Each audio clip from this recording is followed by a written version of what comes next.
మరీ ముందుకెళ్ళిపోయి అందులో సగం కూడా ఇవ్వమంటున్నారట. ఏదో ఎక్స్ట్రా సినిమా షోల కోసం గనక ముందు నిర్మాతలు డబ్బులు సంపాదించుకుంటే అందులో 20% వాటాతో ఇప్పుడు 80% మాకు ఇచ్చేయండి, 20 మీరు తీసుకోండి అని హీరోలు ఎట్టయితే లాక్కుంటున్నారో ఇక్కడ ఈ హీరోలు లాక్కుంటున్నారు. ఇది ఒక ఆస్పెక్ట్ అయిపోయింది.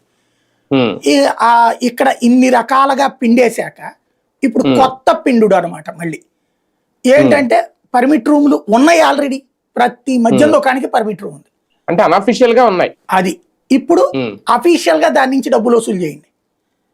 5 లక్షల 7.5 లక్షల రూపాయలు పట్టణాల్లో అట, పల్లెల్లో 5 లక్షల రూపాయలట. అంటే నెలకి ఇంకొక 5 లక్షలు చదివించుకోవాలి వాళ్ళు. ఇక్కడ 7.5 లక్షలు వీళ్ళు చదివించుకోవాలి. అది నెలకే ఏడాదికే తెలియదు, ఏడాదికే అయ్యి ఉండొచ్చు మేబీ.